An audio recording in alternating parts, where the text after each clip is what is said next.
Okay, so this video is going through Unit 1, Mechanics of EDEXCEL Physics. It's the final ISP task, ISP Task 5, which are all about projectile motion and energy, essentially. So it's resolving velocities into the vertical and horizontal components, finding the maximum range of projectile at the time of flight, and how energy work and power are linked, and how energy transfers can be described. So we've got some explaining everything tasks. Let's get stuck straight into those. They're pretty straightforward. So the first one is just about the idea of projectiles and energy.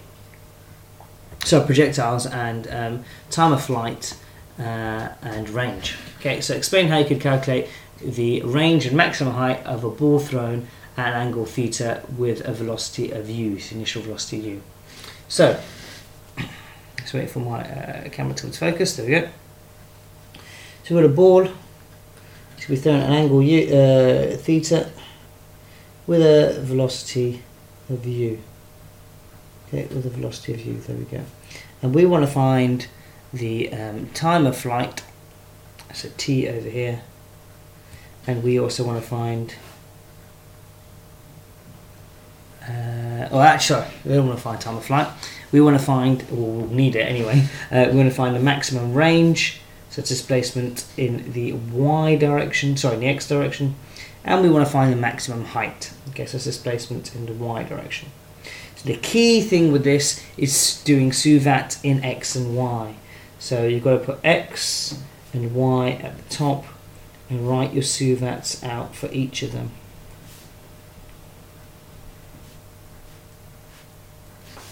Now, key things to remember. Okay.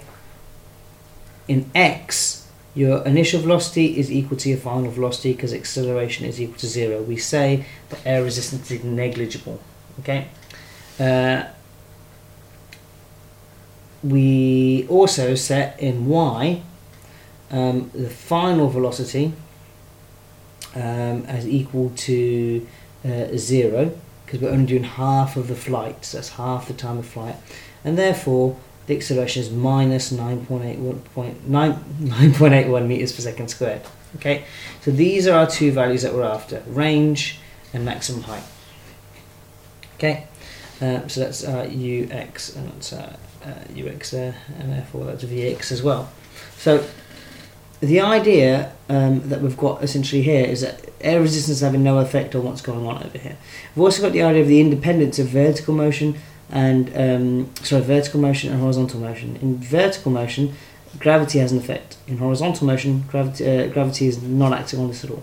Okay, so essentially, just from this point onwards, we need to resolve our u for ux. So there's u essentially for ux and uy, and then you'd go from there.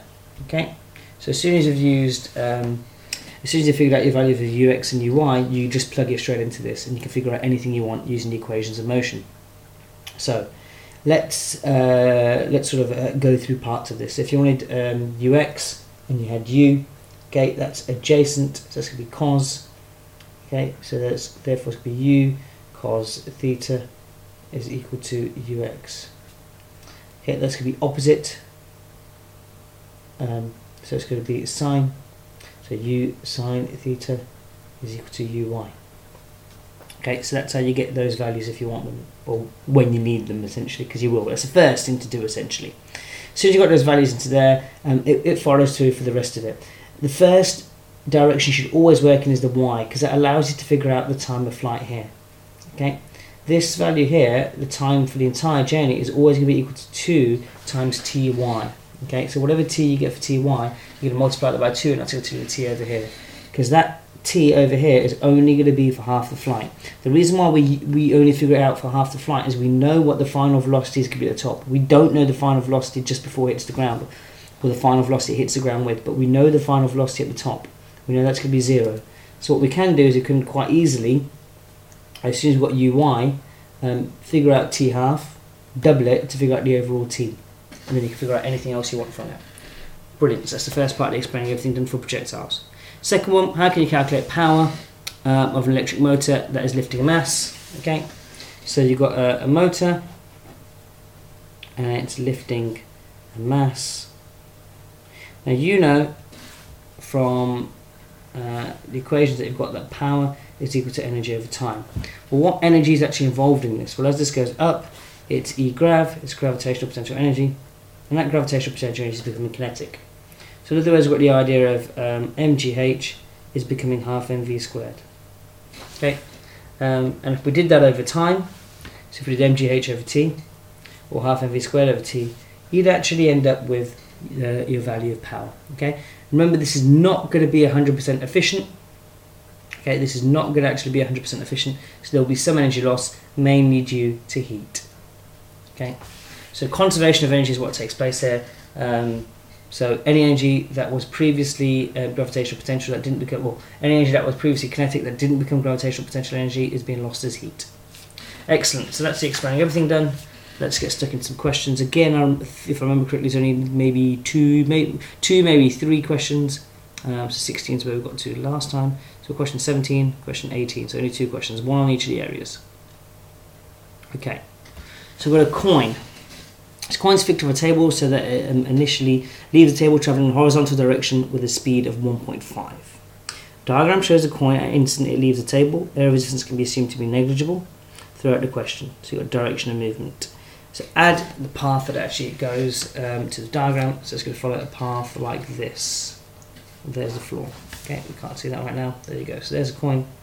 That's the path it's going to follow to hit the floor. So not so horizontal to begin with. It's just going to curve like that. So something a bit like this. Okay.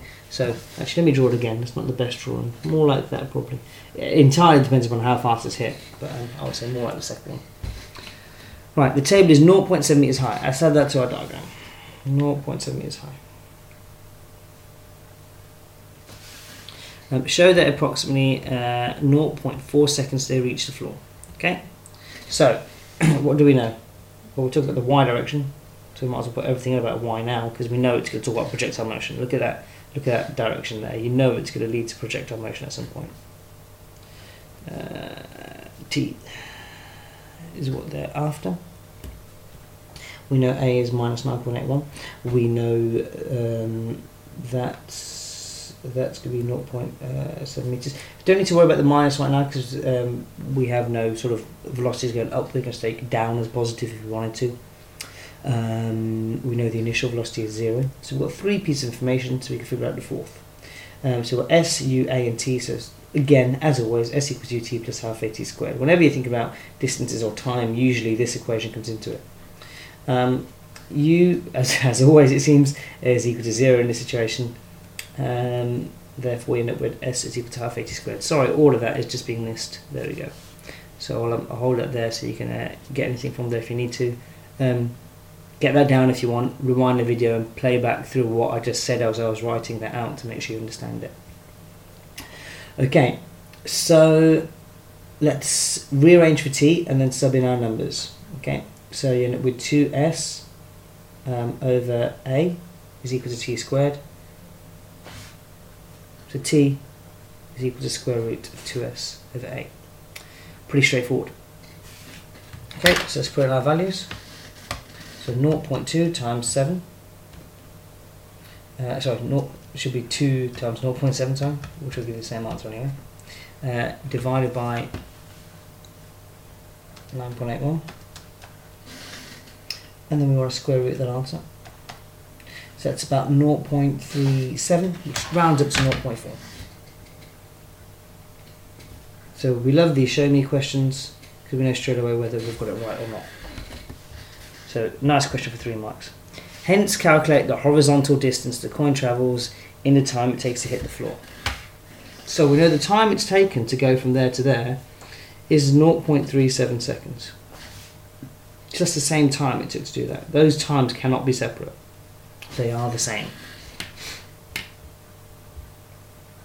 So it originally left at 1.5 meters per second. So now we're talking horizontal. Let's get into our horizontal values.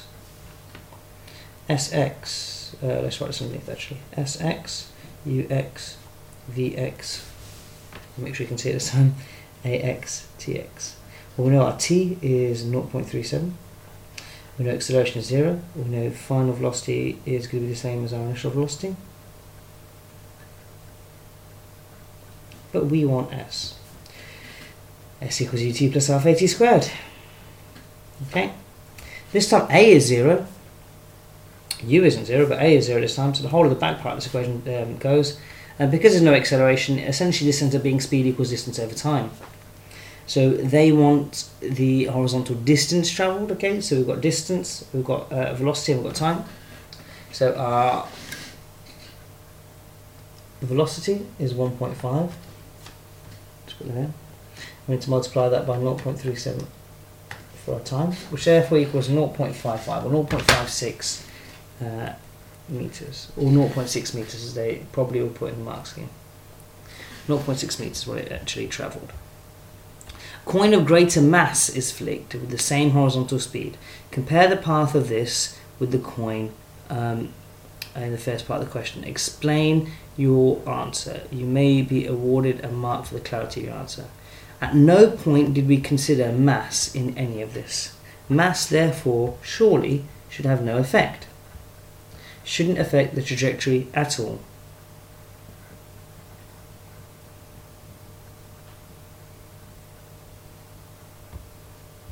Follow the same path. All objects accelerate at the same rate. Okay, so exactly what we're saying.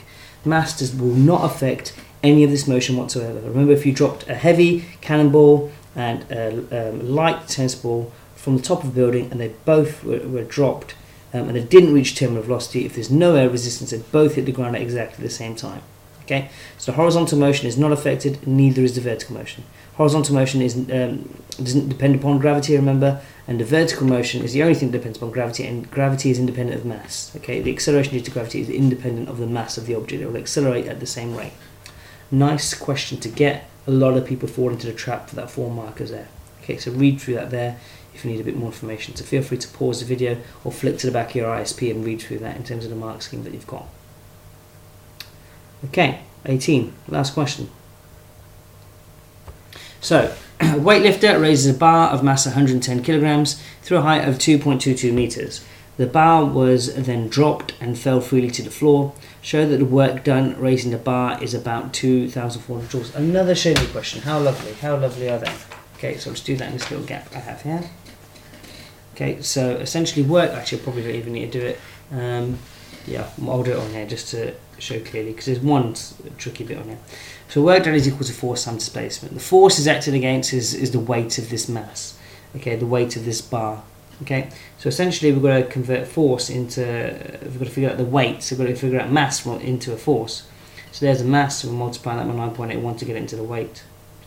Okay, so we're splitting that apart into mg, we're splitting the force apart into mg to figure out the force, and we're multiplying that by the distance, 2.22. It's pretty straightforward. Okay, so if you want to put, I'll quickly run that through the calculator, but I'm sure that's right.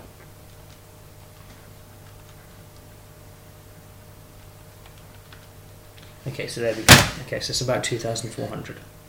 Excellent. Okay, so it took 3 seconds to raise a bar. Power is just work divided by time. So we know that power is work over time.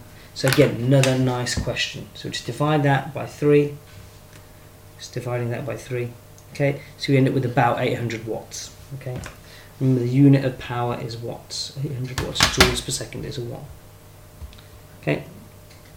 To state the principle of conservation of energy, so energy cannot be destroyed or created; it can only be transformed from one form to another. Okay, so energy cannot be created or destroyed; it can only be transformed, essentially, from one form into other forms. Described by the principle of conservation of energy applies to number 1, lifting the bar, and number 2, the bar falling to the floor. Do not include the impact with the floor. Okay, so when it's lifting the bar, is the idea of the kinetic energy, the kinetic energy he's putting in is converted to the gravitational potential energy of the bar as it rises. Okay, the bar falling to the floor, so not including the impact, there's no sound here. So the gravitational potential energy that the bar had becomes kinetic. Okay, but also there's some work done due to, against air resistance. There's a bit of heat lost through the air as well. Calculate the speed of the bar as the instant it reaches the floor. Okay, well we know we've got mgh becoming half mv squared. Okay, that's the idea. We've got gravitational potential energy becoming kinetic. So mass is on both sides of the equation. There's only one mass, so it's not mass squared or anything like that, so they cancel out. So you end up with GH is equal to half V squared. They want V. Let's rearrange for V. So V squared is going to be equal to 2GH. So therefore V is equal to square root of 2GH. So, let's whack that through. 2 times 9.81 times the height. More quickly, 2.22. Just double check that. Yep, 2.22. So that's V squared. So let's figure out the square root of that. So it's about 6.6 meters per second is what it'll hit the ground at. Okay, so let's double check those answers. 6.6 meters per second, exactly as we figured it out. So you could use that one, that equation there, or you could use the equation that I used. Either of those is fine. Because you can see they used the method I did at the top over here. Okay, the idea that when we lift the bar is chemical energy in the sorry, I failed to mention the chemical energy, that's a shame. So when it's lifting the bar, so that's a gain in gravitational potential energy, it's a chemical energy, so therefore he's doing work in terms of kinetic raising the bar. When the bar falls, it becomes gravitational potential to kinetic, so the amount of gravitational potential energy lost, the amount of GPE lost is equal to the kinetic energy gained. Okay, straightforward. So I failed to mention the kinetic energy, chemical energy there. I just said the kinetic energy that he's put in, but obviously that comes from the chemical energy inside of him. Okay. Principle of conservation of energy. Energy cannot be destroyed or created. 2 marks there. Okay, or energy cannot be created or destroyed, or total energy is not lost, stroke gained. Either of those is fine. There's our power. There's our work that we calculated before. And that brings us to the end of ISP Task 5 on mechanics, and the end of the Mechanics ISP as well. So remember, start working through the past papers now. Look for the mechanics questions. Remember, there's the materials module as well as part of this unit, so try to find the links between the two. There are quite a few. Go back through here if you wish and try to focus on some of the tasks that link to materials, and look at the AA star tasks on materials that link back to mechanics. Okay, thank you very much for watching, guys, and good luck in your exam.